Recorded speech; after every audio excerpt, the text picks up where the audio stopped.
और कार्यकारी अध्यक्ष आदरणीय कोमल द्विवेदी जी, राष्ट्रीय महामंत्री देवेंद्र शुक्ल जी, हमारे बीच शहरी विकास में अपनी जबरदस्त पैठ रखने वाले आदरणीय हम सबके नेता श्री राजनाथ सिंह जी के सांसद प्रतिनिधि दिवाकर त्रिपाठी जी, मंचस्थ सभी समाज के हमारे बहुत ही प्रतिष्ठित गण, उपस्थित सभी जगह जगह अलग अलग जनपदों से आए हुए भाइयों बहनों और बच्चों, आप सबको पता है कि मैं विश्वविद्यालय की प्राध्यापक रही हूँ, प्रोफेसर रही हूँ, 32 साल यूनिवर्सिटी में पढ़ाया है।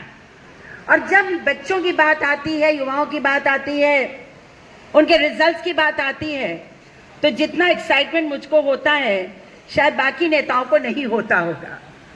और युवाओं की क्या परिस्थितियां हैं, उनकी क्या मजबूरियां हैं, उनके संघर्ष कैसे हैं, उनकी चुनौतियां कैसी हैं, इसको मैंने 32 साल अपने शिक्षण कार्य में बहुत करीब से देखा है। आपकी साइकोलॉजी को समझा है, आपके संघर्षों को, आपके कॉन्फ्लिक्ट्स को समझा है।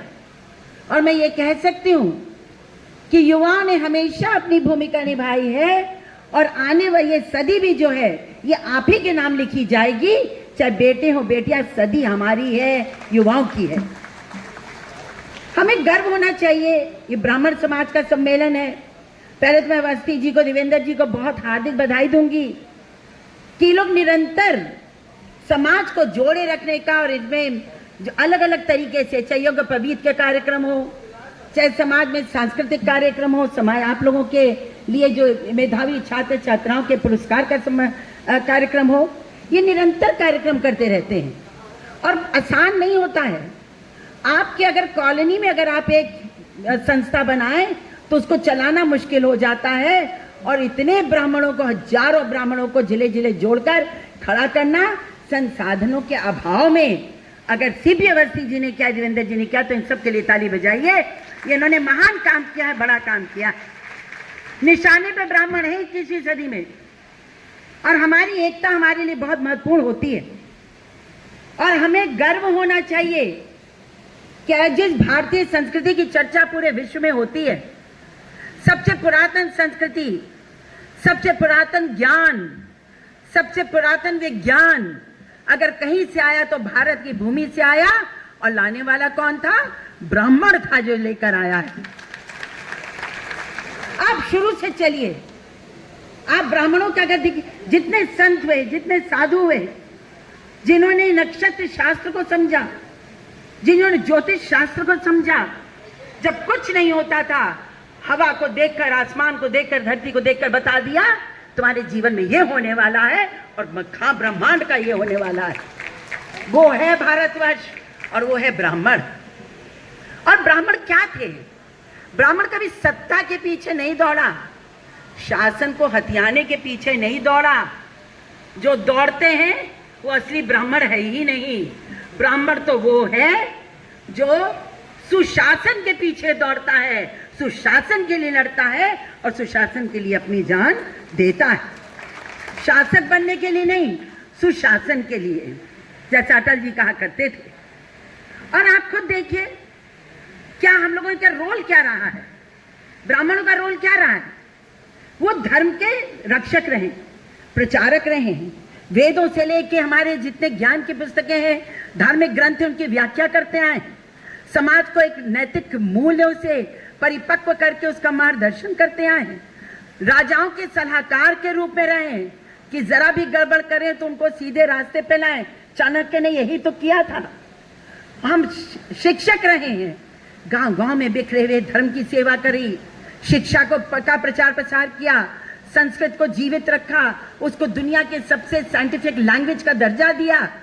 अगर कोई कहता है कि ब्राह्मण ने शोषण किया, तो नहीं, ब्राह्मण ने भारत माँ की जो सेवा की है, मानवता की जो सेवा की है, वो कोई कर ही नहीं सकता था। इससे हमें गर्व होना चाहिए।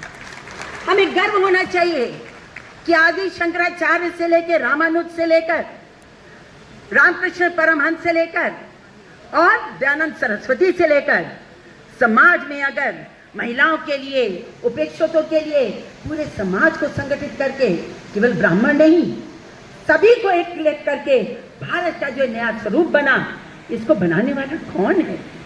वही ब्राह्मण है, जिन्होंने सर्वत्र निछावर करके समाज के प्रति अपने दायित्वों का पालन किया है।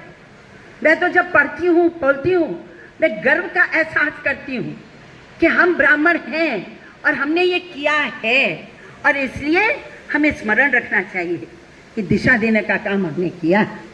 इसी तरह से आप साहित्य ले लीजिए तो कालिदास से लेके तुलसीदास से लेकर और आज तक राधा कृष्णनी को ले लीजिए आप, अगर किसी ने साहित्य की व्याख्या की, और रविन्द्रनाथ टैगोर को ले लीजिए, प्रथम Nobel prize winner Rabindranath Tagore कौन थे? ब्राह्मण थे। स्वतंत्रता आंदोलन ले लीजिए, स्वतंत्रता आंदोलन में आप नाम उठाकर देखिए, जितनों के नाम हमको रटे हुए हैं, बच्चों को रटे हुए हैं, जिन्होंने अंतर्राष्ट्रीय स्तर पर अपना नाम बनाया। महात्मा गांधी जी के छत्र छाया में कौन नहीं था? आप देखिए ना, तिलक हो, गोखले हो, मदन मोहन मालवीय हो, जवाहरलाल नेहरू हो, आपके श्यामा प्रसाद मुखर्जी हो, वीर सावरकर हो, आप नाम तो लीजिए। चंद्रशेखर आजाद हो, जिनकी मूछ आज भी जब देखते हैं तो लगता है हाँ, हिंदुस्तान का सर ऊंचा है, नीची मूछ नहीं होने दी, वो था चंद्रशेखर आजाद। कहा कि अंग्रेज की गोली से नहीं मरूंगा, स्वाभिमान की मौत मरूंगा, और वो ज्वलित कर गए, जगत जीवित कर गए आंदोलन को। पहला आंदोलन में कब हुआ? कहां पर हुआ? मेरठ में हुआ। किसने किया? मंगल पांडे ने किया। चित्तू पांडे ने बलिया में झंडा फहरा के 15 दिन अपनी सत्ता की घोषणा कर दी। अरे भाई, हम तो मरे भी भारत के लिए हैं और जीते भी भारत के लिए हैं। हम हिंदुस्तानी हैं। अपनी संस्कृति को, अपने धर्म को, अपने आध्यात्म को, अपने दर्शन को अगर जीवित रखा है और रखते जा रहे हैं तो हम ही तो हैं।